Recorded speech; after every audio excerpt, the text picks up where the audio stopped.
Olá a todos, estou aqui para apresentar para vocês o trabalho intitulado como Detecção do efeito da atual crise hídrica na redução da superfície de água do Rio Pó, né, na Itália, e para mostrar para vocês, né, um pouco do impacto aí que ocorreu, né, durante essa crise hídrica, utilizando aí de metodologias, né, de geotecnologias, né, aplicada aí ao sensoriamento remoto.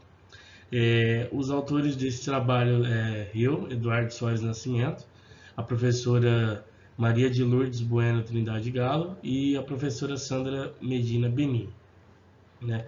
Essa apresentação ela vai ter algumas etapas nas quais foi baseada, né? Primeiro eu vou falar um pouco da introdução, né? Seguido pelo objetivo desse artigo, né? Em terceiro aí fazer uma breve revisão bibliográfica para dar uma contextualizada para entender a abordagem, os materiais utilizados, em seguida pelo método, né? Pela metodologia proposta. Vou mostrar para vocês os resultados e fazer a conclusão e as referências nas quais foi baseado aí este trabalho. Então, para entender, para iniciar, vale ressaltar, né, que o Rio Pó ele é o maior rio, o principal rio, né, da Itália, e ele fica localizado ao norte, né, norte italiano. Ele a gente consegue ver o rio aí destacado em azul escuro, né? E ele possui cerca aí uma extensão de 650 quilômetros aí de extensão.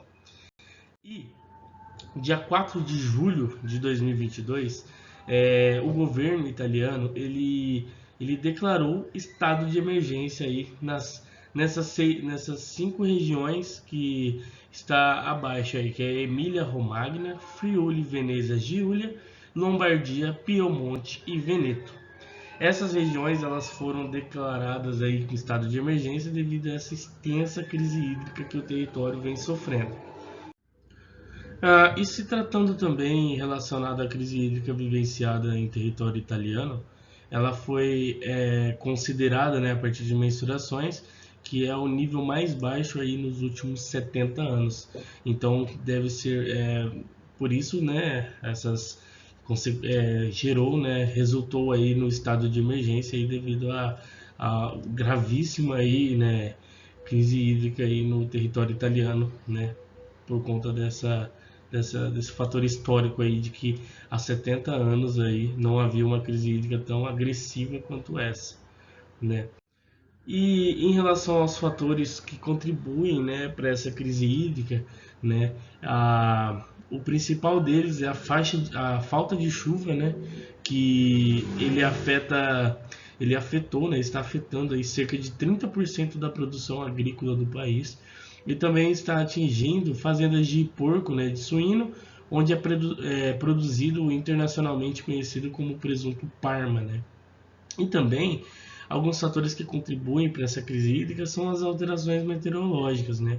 E neste ano de 2022 a Itália registrou aí 70% menos neve em suas montanhas, né, do que a média esperada. Então é grave, né, o que está ocorrendo em território italiano aí neste ano, né? E apresentar também a parte do objetivo desse artigo, né, dessa apresentação, que é apresentar para vocês uma abordagem aí rápida, né, e efetiva para a detecção de mudanças da superfície de água aí do Rio Pó a partir de imagens, né, gratuitas aí do Sentinel-2. Então esse é o objetivo desse trabalho aí, desse artigo, dessa apresentação. Antes de mais nada, para entender a metodologia que aqui imposta, deve-se falar um pouco, né, sobre algumas temáticas, né, que eu vou apresentar a seguir. Que primeiro se trata da crise hídrica em si, que é a problemática em questão. Em seguida da parte relacionada ao conceito de sensoriamento remoto, né, o comportamento espectral dos alvos, né, os índices espectrais né, o que ele serve, né, a detecção de mudanças, né, pelo em si, né, a rigor. Então vai ser apresentado aí alguns conceitos importantes aí para estar entendendo a metodologia imposta nesse trabalho. Então, primeiro, relacionado à crise hídrica, né, será abordado brevemente aí a sua ideia, né, seu conceito. Então, nada mais é que a escassez de água, é a falta de recursos de água doce para atender a demanda padrão de água, certo? E também a escassez de água pode ser causada por secas, fatores de chuvas ou poluição, como já tinha mencionado anteriormente aí em relação à Itália. Em relação ao sensoriamento remoto, a gente pega aí um autor clássico do sensoriamento remoto, que é o Jensen. Eu poderia citar aqui a Evelyn Novo também, mas eu resolvi pegar o conceito do Jensen, que ele diz pra gente que o sensoriamento remoto é a arte, é a ciência, né, de obter aí a informação sobre um objeto sem que haja qualquer contato físico com ele, né? Podendo assim ser utilizado para quantificar e observar importantes características biofísicas e antrópicas da Terra. Então ele diz que o sensoramento remoto ele é utilizado, né, é possível utilizar ele para adquirir informações dos objetos aí que a gente quer mensurar, sem tocar nele, né? E a partir disso também posso fazer várias e diversas análises aí por meio do sensoriamento remoto. E se tratando um pouquinho do comportamento espectral dos alvos, né, vamos falar um pouquinho do comportamento espectral da água, que ela é o estudo desse trabalho, né? A gente vai quantificar aí, analisar, melhor dizer, a gente vai analisar aí a diminuição aí por meio de imagens de sensoramento remoto, né? A gente vai analisar essa diminuição aí do corpo d'água aí por conta dessa crise. Então vale a gente entender, antes de entrar em índices espectrais, entender o comportamento espectral da água, né? A gente sabe que a água ela tem uma resposta, né, uma reflectância no visível somente, onde no 0,3 aí no comprimento de onda em micrômetros, né, 0,3 até aproximadamente 0,7 aí 0,8, a gente tem uma resposta aí que é no visível, né, uma resposta, uma reflectância aí da água. Seguindo, conforme vai aumentando o comprimento de onda, né, quando a gente vai para o infravermelho próximo, para o infravermelho médio, que são comprimentos de ondas maiores, a água ela já tem uma reflectância nula, né? Então ela vai ser importante, né? Esses comprimentos de ondas grandes vão ser importantes porque eles vão nos auxiliar a separar a água dos outros alvos, né? Como a água vai ter uma reflectância nula, os outros alvos vão ter uma certa reflectância. Então, a partir daquela não resposta da água, aquela resposta baixíssima em termos de reflectância, quase nulo, a gente vai conseguir separar o alvo água. Então, os índices espectrais que a gente vai usar, ele vai ter com certeza aí comprimento de bandas, né, do espectro eletromagnético, né, de comprimento de onda grande, como por exemplo o infravermelho médio SWIR ou o infravermelho próximo NIR, né, que é o Near Infrared, né. Então aqui a gente já consegue entender como se comporta a água e quais os índices aí a gente vai utilizar, com quais bandas, né, os índices a gente vai usar a partir das bandas que apresentam maior potencial aí de separar o alvo água. Falar um pouquinho de índices espectrais, né? Como eu já disse, o comportamento da água ele é muito importante em termos espectrais. Ele é importantíssimo para definir qual índice eu vou utilizar aí para ver qual vai ser o índice que vai separar melhor o meu alvo água. Então, antes de entrar em quais índices vamos utilizar, né? Vamos falar para que serve, né? Então, os índices espectrais eles têm como característica principal evidenciar feições e alvos específicos que não são discerníveis nas imagens. Então, a gente vai aplicar eles para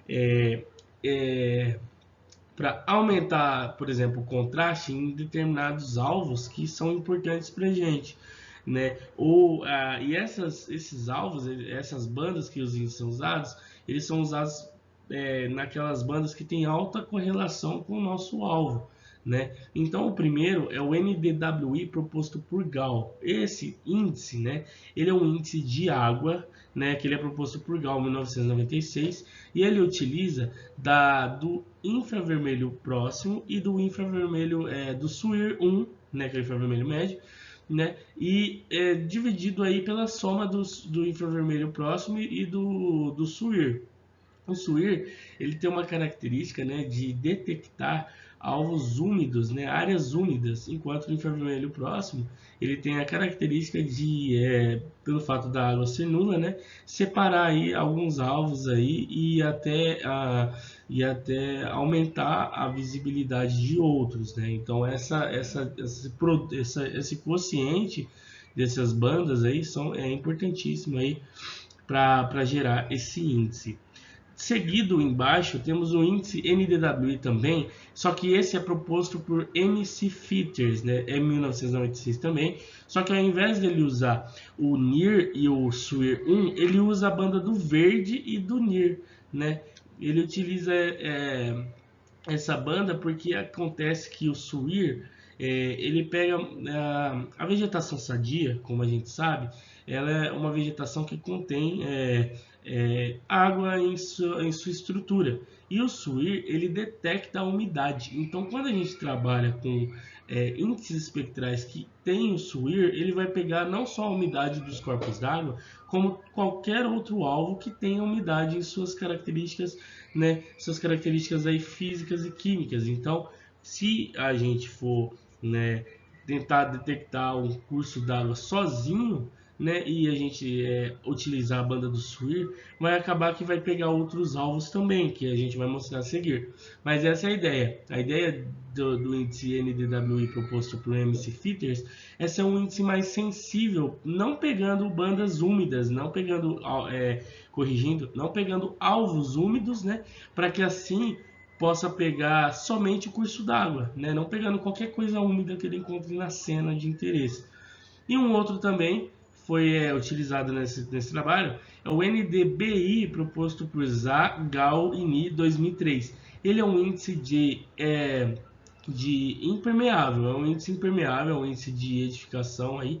Ele serve para dar uma maior para evidenciar melhores os alvos construídos, né? Então a ideia da aplicação desse índice é para tentar evidenciar melhor os alvos que não são água, para que a água em si possa ficar um tom mais nulo e conseguir separar, né? Então a gente pode trabalhar tentando evidenciar o alvo água ou tentando evidenciar os alvos que não são água e consequentemente a água vai ser nula, então a gente consegue separar.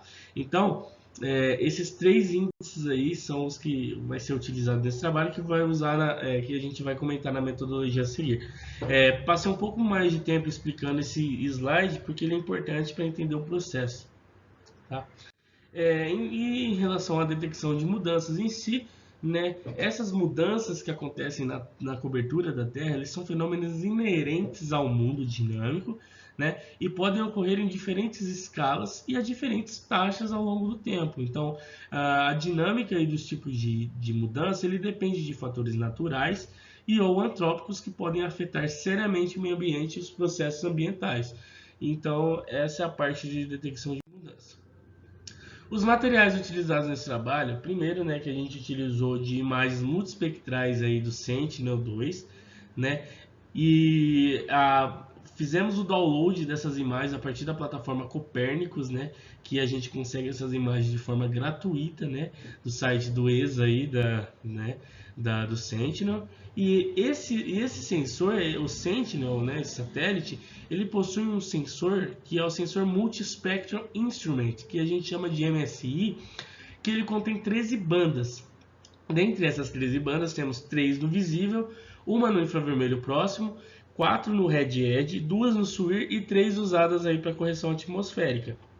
Então, nessa tabela a gente consegue ver todas as bandas aí desse sensor, né? Seguido das bandas que eu já disse, as do visível, do infravermelho próximo médio, as bordas do vermelho que é o Red Edge, né? E também as bandas que são utilizadas para correção atmosférica, que é os aerossóis, o water vapor, né? E os cirros também. E seguido aí também o comprimento de onda, que é importante aí para a gente saber também aonde, né, essas bandas trabalham, né, em que lugar do espectro eles trabalham, né? E também os softwares que foi utilizado nesse trabalho, né? Utilizamos o software Sentinel Application Platform, que é o Snap, né? Que foi utilizado aí, que ele foi útil para poder reamostrar, fazer a parte do recorte, né, dessa imagem, né? E também utilizou o QuantoGIS para a parte do processamento dessas imagens, que será explicado aí melhor ao decorrer dessa apresentação. Então, explicando um pouco do método, né? O que aconteceu nesse trabalho? O que foi feito, né? Então, primeiro foi feita a definição da área de estudo, né? Procurou-se, né, uma área que melhor evidenciava aí esse problema dessa crise hídrica em território italiano, né, do Rio Pó. Então, foi feita a seleção de datas pré-crise hídrica e pós-crise hídrica, né? Então a gente estava procurando, né, imagens que evidenciassem ao máximo aí essa mudança, né, entre duas datas, uma pré-crise e pós-crise. Depois foi feita a aquisição das imagens do Sentinel a partir da seleção das áreas de interesse, né? Então, a partir do site da Copérnicos, a gente procurou essas imagens, né, que mostrasse para a gente essa mudança, né? Posteriormente foi feito o pré-processamento dessas imagens utilizando do software Snap, né? Que foi feita a reamostragem, né? A gente sabe também que as bandas, né, do Sentinel, elas vêm em diferentes tipos de resolução, né, espacial, umas de 10 metros e outras de 20 metros. Então foi necessário, né, fazer a reamostragem das bandas todas para 20 metros para que todas tenham a mesma compatibilidade em relacionado a tamanho de pixel, né? O que não seria correto fazer com bandas de 20 metros e 10 metros, por exemplo, do visível 20 metros e do infravermelho próximo 10 metros. Então não seria possível fazer não seria fiel, né, a aplicação de índices com bandas de diferentes resoluções espaciais. Então por isso foi feita a reamostragem. E depois foi feito o recorte da imagem. Como sabe, imagens de sensoriamento remoto são imagens que pegam uma grande área uma grande área ali do que a gente quer imaginar. Então foi recortado somente para a área de interesse. O método ele consiste na aplicação de 3 índices. No índice NDWI, né, proposto por Gall, pré e pós crise hídrica, o índice, né, proposto por MC Fitters, né, o NDWI Fitters 1996, pré e pós crise hídrica, e o índice de NDBI também, né, como eu já disse, índices para realçar lugares impermeáveis, edificações, né, proposto aí por, né, Zagal aí, né? Então, pré e pós-crise hídrica também. Então, a ideia é analisar qual índice ele separa melhor o alvo água dos que não são água. A ideia é poder ver claramente aí a detecção da água sem necessariamente muitos ruídos que atrapalhem nossa interpretação. Então, qual índice ele é melhor separar o nosso alvo água? Ele será aplicado aí a uma reclassificação, onde o que não é água receberá um valor e o que é água receberá outro valor. Essa reclassificação ela será feita no QGIS, né, na plataforma no Semi-Automatic Plugin, né, Classification Plugin, no QGIS, onde a gente consegue reclassificar aí para apenas duas classes aí uma imagem. E em seguida, a partir dessa reclassificação, será gerada, no pré e pós-crise hídrica, né, será gerado um mapa de mudança, onde ele mostrará para a gente exatamente onde mudou entre as duas datas, aí, no período entre antes da crise hídrica e posteriormente à crise hídrica. Né? Considerando que na data em questão pós-crise hídrica seja pós-crise hídrica, mas a gente sabe que ainda está tendo essa problemática.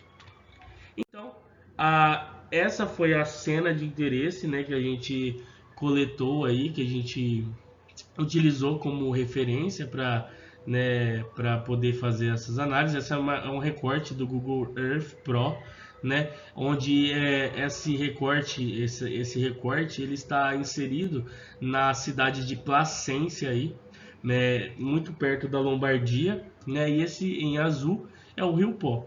A cena de interesse do Sentinel, do satélite Sentinel, é um pouco maior, né, relacionado a isso, mas essa imagem agora que eu estou mostrando é a fim de localização, para saber exatamente onde a gente está trabalhando. Então, a partir do software do site da Copernicus, né, que é um Open Access, né, que a gente consegue imagens free, né, foi feito o download, né, o download dos produtos, né, oriundos aí do satélite, das imagens, e elas foram coletadas no período de 13 de outubro de 2021, que consideramos como anterior à crise hídrica, e 30 de junho de 2022, aí, posterior à crise hídrica, né? Considerando que 30/6 é posterior, mas sabemos que a problemática ainda é existente, apenas para validação da metodologia. Então, essas foram as imagens, né, baixadas aí. Aqui a gente está mostrando para vocês somente a banda do infravermelho próximo, né, que é o NIR, que é a banda 8, né, do sensor MSI do Sentinel-2. Vale ressaltar que as imagens foram baixadas do Sentinel-2 nível 2A, que ela já vem ortorretificada e corrigidas aí com reflectância no topo da atmosfera, né? E enfim, e essas imagens aí aqui apresentadas do infravermelho próximo, onde a gente consegue ver antes e depois aí dessa crise hídrica aí, o curso d'água. Analisando assim as imagens, né, propriamente ditas sozinha, a gente consegue ver pequenas variações de volume de água, né? Só que a gente não consegue fielmente falar se ali realmente houve a mudança ou não. Então, para isso que vai servir a metodologia que foi aplicada. E então, aplicou-se aí o NDWI de Gauss, né, onde a gente consegue entender, a gente consegue visualizar que na pré-crise hídrica há muita informação que a gente não quer. A ideia era aplicar esse índice para acontecer a variabilidade dos alvos e conseguir separar o alvo água dos outros alvos. E nessa avaliação pré-crise hídrica não foi totalmente satisfatório pelo fato do que eu já citei lá atrás quando eu falava de índices espectrais. O NDWI de Gauss, ele contém a banda espectral do SWIR. Então o SWIR, né, o SWIR1, ele é um índice, né, de umidade. Ele capta informações de umidade dos seus alvos. E como as imagens foi feito o download em diferentes estações e que pré-crise hídrica a gente consegue entender que não era tão seco o local, então a gente consegue entender também que havia certamente algumas vegetações no local. Então esse índice ele fica muito poluído porque ele detecta também umidade relativa à vegetação, então a árvores, né, a florestas, e também a do curso d'água propriamente dito. Já no pós-crise hídrica, a gente consegue ver um melhor detalhamento em relação ao curso d'água, porque a gente consegue entender que após a crise hídrica, né, certamente algumas vegetações elas estão no seu estado crítico em relação à água em sua superfície, então ela está num estado mais seco. Então o SWIR ele não vai captar alvos que não têm umidade, então a vegetação ele já não capta mais. Então acontece que ele consegue captar e separar melhor o alvo água dos outros, só que em relação ao termo geral, ao contexto geral, ele não foi muito bem assim utilizado, porque na pré-crise hídrica há muita informação de vegetação e acaba confundindo muito aí com o alvo água. Então ele serve para o fim que ele se destina, que é utilizado o índice de água aí, mas não só de curso d'água, para todos os alvos que contêm aí em si, em tese, que contenham umidade. Então ele serve para isso, só que para essa metodologia ele vai ser descartado devido a traz muita informação para a gente. Então a gente vai descartar ele, mesmo um pós-crise hídrica ele tendo resultados satisfatórios em relação à acuidade visual na separabilidade do alvo água. Já no NDWI de McPheeters, a gente consegue ver que ele extraiu tanto no pré-crise hídrica e no pós-crise hídrica perfeitamente aí o curso d'água. Isso se dá porque ele não utiliza aí o SWIR mais, ele utiliza a banda do verde e utiliza também a banda do infravermelho próximo. Então acontece que essa correlação eles nos traz que o infravermelho próximo ele traz uma resposta da água nula, né, por conta do seu comprimento de onda ser grande, e ele não traz resposta relacionada à umidade da cena. Então ele nos traz apenas aí as respostas do curso d'água e uma resposta mais acinzentada do que não é água. Então esse índice ele nos mostra ser mais sensível, né, do que o outro índice mostrado anterior, que é o proposto por Gall. Então esse índice visualmente ele nos fornece resultados mais promissores, muito melhores do que o índice anterior, por conta realmente do destaque no nosso alvo em questão. Então esse índice com certeza será utilizado nesse trabalho se o NDWI nos trouxer resultados piores. Então vamos dar uma olhada agora no índice NDWI. Como eu disse, né, o índice NDWI ele detecta alvos impermeáveis, né? Então a ideia era tentar detectar o complemento aí do que não é rio, né? Então no pré-crise hídrica a gente consegue ver uma confusão em alvos, né? Tudo que é mais claro representa aí partes impermeáveis da cidade de Placência. Então a gente consegue ver que não tem há muita confusão, então a gente não consegue separar muito bem. Já no pós-crise hídrica a gente já tem um delineamento melhor do corpo d'água, mas mesmo assim, devido aí também em relação à parte que é mais seca, né, pós-crise hídrica, então significa que não tem reflete muito mais em relação a correlação entre as bandas. Então ele dá muito mais destaque e enfoque às regiões mais secas, porque ela não por ser impermeável, mas por estar seca, né? Por estar seca e impermeável a gente consegue ter uma certa correlação. Então ele dá uma resposta muito melhor em relação à pós-crise hídrica. Em contrapartida, no pré-crise hídrica a gente tem regiões úmidas que não são impermeáveis, então a gente tem uma resposta muito menos resposta, o que traz confusão e não conseguimos separar. Então dos índices que a gente apresentou aqui, a gente consegue com certeza, né, afirmar que o índice de MC-FITTERS ele foi o melhor aí, que foi útil para separar o alvo água, certo? Então a partir dele que será gerado o mapa de mudança, certo? Então, né, foi feito aí a partir da utilização do software QGIS, né? Pegou-se os dois resultados dos índices e reclassificou-os, né, numa biblioteca, num plugin que chama SCP, né, que é o Semi Automatic Classification plugin, né, e fez com que aquele índice, né, se tornasse que tivesse apenas duas classes, né, uma classe que não é água e uma classe que é água, né.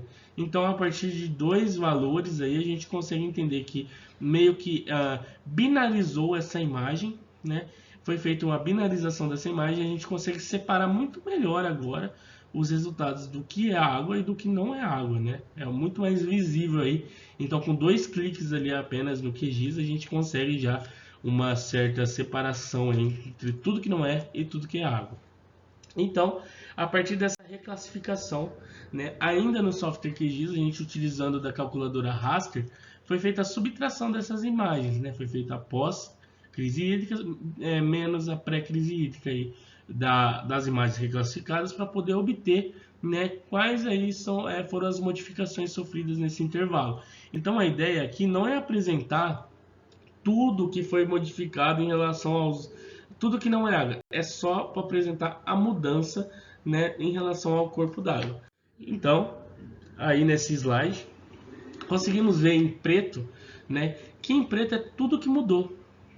Então a gente consegue ver no delineamento do rio que essa parte foi a que mudou em relação ao que era antes e o que era atualmente. Então conseguimos ver a partir de uma simples subtração de imagens, a partir de duas imagens reclassificadas, a gente consegue ver a modificação, né, de dois períodos aí, um anterior ao fato e outro posterior ao fato, né, que a gente consegue ver a alteração, né, que ocorreu nesse lugar. E aqui a gente tem um mapa, né, mostrando, né, com coordenadas, né, e legenda falando, né, que o preto é mudança e o branco é não mudança, né? E a gente consegue ver aí, né, que foi confeccionado no QGIS, foi feita a operação de subtração entre imagens reclassificadas, né? E utilizou também a ferramenta Image Analysis, né, que é a Semi-Automatic Classification Plugin, né? E também utiliza imagens aí do Sentinel-2A, né? Foi feito das datas 13 do 10 de 2021 pré-crise hídrica, também pós-crise hídrica aí em junho. E o download das imagens do Sentinel foi feito no Copernicus aí. Então esse foi o mapa de mudança gerado aí nesse trabalho. Também, né, foi a fim de mostrar que o método apresentado é melhor em quesitos de aplicação, em quesitos de velocidade, do que os índices de diferença de NDWI em relação a poder analisar o efeito mudança. Para quem não conhece, né, não sabe identificar o que mudou por meio de subtração de imagens, daquele método do DOS, de sensoramento remoto, que a gente vê que tem que entender o que é igual quando subtrai, fica nulo em relação a pixels. Então aqui é uma ideia mais simples de mostrar algo que mudou de uma forma mais rápida e uma forma bem simples mesmo, do que a gente ter que, para quem não é especialista em sensoramento remoto ou quem não teve alguma aula sequer, consegue entender. Então eu vou mostrar para vocês um método que nós, o sensoramento remoto, utilizamos, só que a abordagem descrita nesse trabalho era mais simples para quem não teve contato aí com o sensoramento remoto. Então vou mostrar agora como é feito, né? Então no QGIS aplicou-se a diferença do NDWI por MK Filters, né? Feito pré menos pós-crise hídrica, certo? Que é dito como NDWI. A ideia é nos dar a mudança também, né, do que aconteceu. Só que quando a gente vai mostrar, a gente consegue ver, não consegue ver, para quem não é de sensoramento remoto, não consegue entender basicamente onde ocorreu as mudanças, né? De fato, a gente não tem muita separação entre o alvo água e os outros alvos, então ela fica um pouco mais difícil, mais complicado de entender. Só que é uma forma muito comum de encontrar trabalhos periódicos, né? Conceitos em livros, né? Então a gente consegue, é muito comum ver os delta entre os índices, né? A diferença dos índices para conseguir realizar a detecção de mudanças, análises aí das mudanças antrópicas e entre outros, por meio da diferença dos índices, né? Só que a ideia que eu trago nesse trabalho é quando a gente reclassifica essas imagens por meio de índices que separam bem nossos alvos, temos respostas mais filtradas em relação ao alvo que a gente quer. Então, aquele que não é de sensoramento remoto, aquele que não entende como analisar uma imagem, né, de certa dificuldade, como o delta NDWI ou outros delta entre índices, fica melhor utilizar o resultado dessa metodologia, que é um resultado mais simples e vai direto ao ponto, certo? Então, para concluir, né, o método apresentado, ele é implementado nesse trabalho, ele produz resultados muito satisfatórios para uma análise de detecção de alterações. Esse método é baseado em aplicação do índice que melhor destaca seu objeto de estudo, que no caso foi o trecho do Rio Po na Itália, né? E vale ressaltar que é uma metodologia diferente da subtração dos índices, né? Onde subtrai todas as seções, no que nesse caso não foi necessário, pois foi utilizado uma outra abordagem, né? Que foi a abordagem da reclassificação e depois a subtração. E também o resultado se apresenta mais filtrado em relação aos objetos que contém na cena, sendo muito mais indicados para objetos devidamente separados de outros, nas quais só é possível realizar esse processo posteriormente a reclassificação no software QGIS. Então, esse trabalho ele é muito importante, né, para entender que às vezes o fato de reclassificar uma imagem nos traz resultados mais puros e mais simples para posteriormente ser feita uma análise sobre o objeto de estudo. Então, vale também dizer que esse trabalho ele pode ser utilizado para outros índices, seja o NDVI de vegetação ou o próprio índice de razão simples, né? Poder reclassificar posteriormente e depois fazer uma diferença para saber o que mudou, se a vegetação cresceu ou não. Então há possibilidade de aplicação em diferentes índices, em diferentes áreas, em diferentes problemáticas para poder entender o que aconteceu. Então, esse produto ele pode servir para análise de outras áreas do conhecimento, para poder fazer análise do solo, análise da modificação, modificação natural. Então, esses produtos gerados, né, por nós, engenheiros cartógrafos, eles são muito importantes para poder para inferir, né, projetos, né, planos de decisões, atividades, né, nos locais aí que ocorrem essas problemáticas aí que são graves e são atuais. Então, essas foram as referências nas quais eu me baseei para fazer essa apresentação, e eu agradeço a todos, né, agradeço a oportunidade de estar participando do fórum, né, e também agradeço a professora Maria de Lourdes e também agradeço a professora Sandra por essa oportunidade, e muito obrigado a todos aí que estão assistindo essa apresentação, e nos vemos em breve aí. Um abraço a todos.